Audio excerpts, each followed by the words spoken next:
Today, I'd like to discuss with you the topic of failure.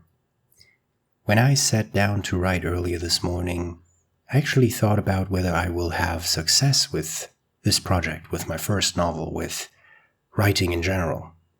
I think it's worth having a closer look at these thoughts because I think they are entirely normal for every creative endeavor or any time you set a goal. Basically, it's part of setting a goal that you also invent a state in your head where you fail, where you suddenly realize that you haven't reached that goal. So first of all, let's look at what you are or what we are afraid of if we think about failure. If we think about failure, we imagine ourselves in the situation, looking back at our lives and realizing we have failed. It is completely separate from the moment you are asking yourself this question. So, for example, when I sat down to write earlier this morning, this wasn't the situation where I realized that I failed. I just imagined a future in my head where this realization would come to me, the realization of failure. You can ask yourself, how many times in your life have you set goals? How many times in your life you had this moment of failure? And I think what we will learn is that our goals changed throughout our lives. There is a possibility that in 2 or 3 years, you're not writing anymore. You set yourself other goals. The important aspect is that in the current moment, when you fear failure, you're basically imagining a future in your head, losing your view on yourself or what you can actually do in the current moment. And what you can do in the current moment is sit down and write. What I'm not trying to tell you is, like some life coaches would tell you, that, well, you shouldn't be afraid of failure. There is nothing as failure, or whatever they tell you. I think it's very important to analyze what your state of success would be or what a failure scenario would look like. Because I think they will also bring us closer to what we want and how we act right now. So I don't think that there's any harm in fearing failure. And I think the more you are afraid of failure, the more it can motivate you to sit down and write. But I'm also not telling you that you should let the fear of failure take away the time or take away your mental capacity to write. When you have these thoughts, you can delay them to after you finish your writing for the day, because it doesn't really make sense.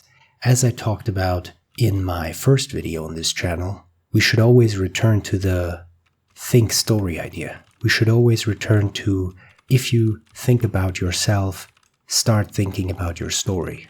And if you think about your story, so when you sit down to write, you shouldn't think about yourself. You shouldn't think about whether you would be a successful writer, because that separates you from the person you are right now, who has the ability to actually do the work and write.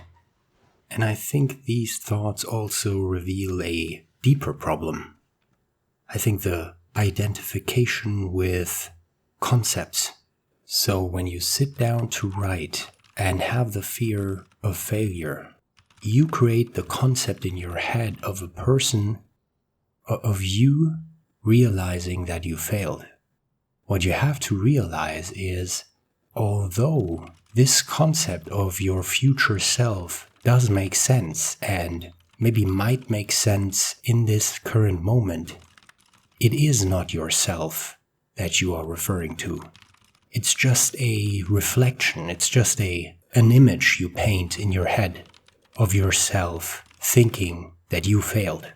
There is the potential that you fail, and there is the potential that you will be the person who realizes that you failed. But it's nothing other than a concept that you make up in your mind. It is real, but it is not you, because the only version of yourself that is you in this current moment is the one that's listening to this recording. So I think if you analyze everything, you can fear failure, but you shouldn't attach yourself to it, because the version of yourself that is sitting down to write just has one task, and that's writing. Everything else that you do, every fear of failure, every dream of success, everything removes yourself from your current self.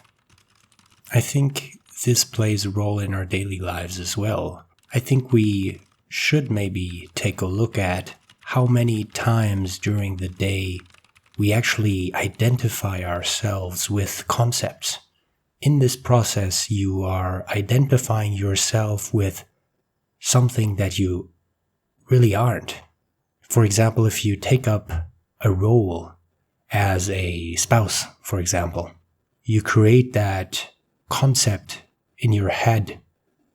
How would you imagine a spouse to behave in a certain situation? But I don't think that it's really important to conjure up this concept in your head. I think what is important is how you are in that specific moment. The concept that you have, the idea that you should behave in a certain way because that concept tells you to do it, is pretty much unimportant. The identification with that concept is not important. What is important is who you are in that specific moment and how you act. I think probably as human beings, well, we always strive to make sense of the world. And so it makes sense to have this identification with concepts taking place, because it helps us understanding the world. It helps us, for example, the concept of a spouse helps us understand other people because we assign certain roles to them. But for ourselves, and we are the only ones who know how it is to be us, it doesn't make sense. You should take away the layers of all of these identifications that you have, and by removing that, reveal what you are right now. The fear of failure is just an identification with another concept that, after peeling away, what is left is just that current moment in which you can decide to sit down and write. I think it's worth taking note of these moments, the moments when you think about how it would be if I was to reach my goal. I think it's valuable to take note, and as a writer, we are, of course, imagining situations in our head on a daily basis. I think it's great to dream up certain scenarios. I think it's also worth thinking about failure and how these scenarios would look like. I mean, that's fascinating, right? That's why we tell stories. But what we always should return to is the only part of ourselves that we really have is this current moment. And everything else is not the truth. I tend to think that because we as authors become more proficient in creating certain narratives, certain scenarios in our head, we also become more sensitive to our own thoughts about ourselves. As we improve, we train ourselves to think about how someone would feel, and therefore we are able to add more color to our thoughts, make it more intense. I mean, that's what we do on a daily basis for our characters.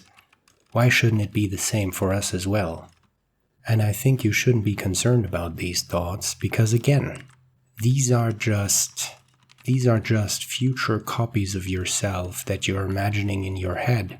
It is not the version that you are right now. What you are right now is a person who decided to sit down and write. So the next time you think about failure, think about success, just sit down and write.